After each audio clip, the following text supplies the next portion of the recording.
Hello friends, Rekha Hasija is again here with you all. Good evening. Are you all ready to learn English? Are you ready to learn some concepts of English grammar? We had already started and I had uploaded some of the videos and I am sure that you must have seen and you must have learned something. तो सबसे पहले हम आज recap करेंगे कि हमने पहले क्या क्या हम सीख चुके हैं और हमने क्या क्या अब तक कर लिया.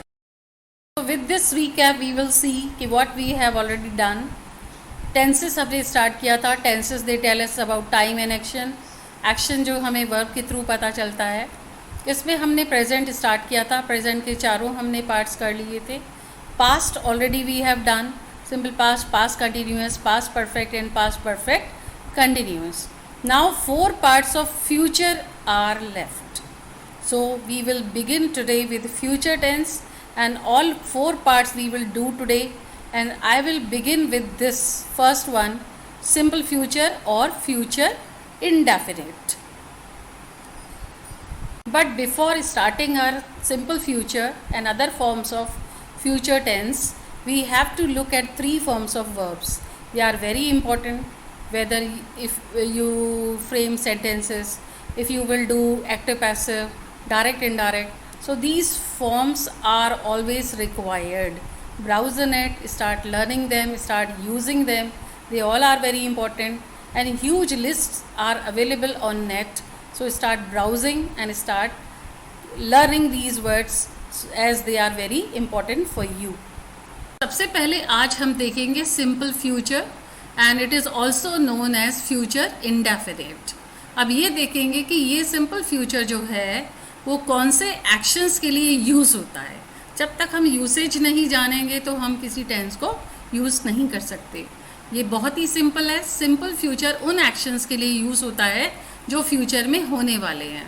For example, I will give you a gift, I will come to see you tomorrow.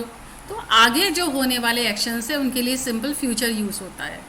और कुछ लोग कहते हैं कि आई और वी के साथ शैल यूज़ होता है, लेकिन आज मॉडर्न सिस्टम में शैल ज़्यादातर इंटरोगेटिव फॉर्म यानी क्वेश्चंस में यूज़ होता है. For example, shall we move, shall we go, shall we have lunch.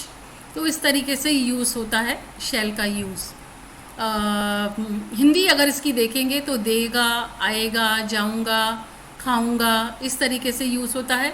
अब इसका रूल देखते हैं. रूल में क्या होता है? सबसे पहले डूअर. बिना डूअर के कोई काम नहीं होगा. तो सबसे पहले डूअर जो सिंगल और प्लूरल दोनों हो सकता है. इसमें विल और शैल, ज़्यादातर विल लगता है और वर्ब की first form. C the examples. Anshika will visit you next Friday, यानी आगे आगे नेक्स्ट फ्राइडे को आएगी. They will arrive soon. The media will interview the president. I will pay for the tickets by credit card, कि credit card से मैं पे करूँगा. He will give me a gift on my birthday, वो मुझे मेरे बर्थडे पर gift देगा. He will attend the party today as he has come back, वह पार्टी में आएगा क्योंकि वो आ चुका है. प्रेजेंट परफेक्ट, ये आप लोग कर चुके हैं. Ravi will shift to a new house next week, वो अगले हफ्ते नए घर में शिफ्ट होगा. Rohan and Reema will get admission in this school. तो सारे एग्जाम्पल्स में आप देखते हैं कि विल और वर्ब की फर्स्ट फॉर्म, और इसकी हिंदी जाऊंगा, आऊँगा, इस तरीके से मिलेगी आपको. अब आप ये डायग्राम देख सकते हैं सिंपल फ्यूचर टेंस, जिसमें विल और base form. Base form means first form. I will dance tomorrow. See the examples. David will be late. Be means become. तो ये आप देखेंगे विल के साथ फर्स्ट फॉर्म, विल के साथ फर्स्ट फॉर्म. ये पास्ट में एक्टिविटी नहीं होगी, प्रेजेंट में भी नहीं होगी, ये फ्यूचर एक्टिविटी होगी. So this must be very much clear to you. Next tense जो लेंगे वो है फ्यूचर कंटिन्यूअस या future progressive. As the name suggest, नाम से ही पता चल रहा है कि वो एक्शन जो फ्यूचर में कंटिन्यू होगा for a very short period of time. ऐसा नहीं है कि बहुत लंबा टाइम. तो जो एक्शन फ्यूचर में प्रोग्रेस में होगा या an action which is expected to occur in the future and in progress, तो उसके लिए ये फ्यूचर कंटिन्यूअस लगता है. अब देखेंगे रूल कि ये क्या हमें लगाना है, कौन सी फॉर्म लगानी है। तो सबसे पहले डूअर होगा जो वो काम करेगा, एंड बाद में लगेगा will be, then plus verb first form plus ING. इसकी हिंदी होगी रहा होगा, रहे होंगे, रही होगी, खा रहा होगा, जा रहे होंगे, खा रही होगी। तो इस तरीके के एग्जाम्पल्स जब आपको हिंदी में मिलेंगे then you are to use will be, और आपको लगाना है वर्ब की first form plus ING. And now see the examples so that you may use this tense in a very proper way.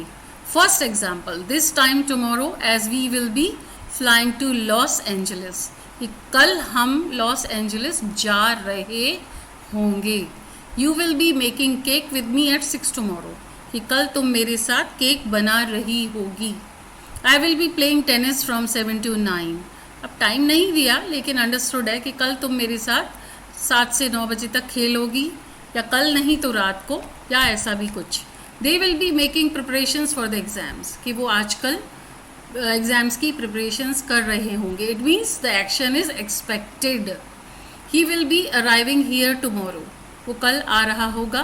They will be working here in the same office, कि वो इसी office में काम करते रहेंगे। It means the action will be in progress.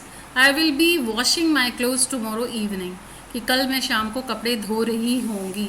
तो expected है, करेंगे या नहीं इट्स नॉट नोन। तो जो एक्शन प्रोग्रेस में होगा फ्यूचर में, उसके लिए ये फ्यूचर कंटिन्यूअस टेंस यूज़ होता है, जिसमें विल बी वर्ब की first form plus ING. Hindi करेंगे तो रहा होगा, रहे होंगे, रही। फ्यूचर प्रोग्रेसिव टेंस को इस पिक्टोरियल फॉर्म में भी आप देख सकते हैं। इसमें आप देख सकते हैं कि will be and present participle means ING form लगेगा।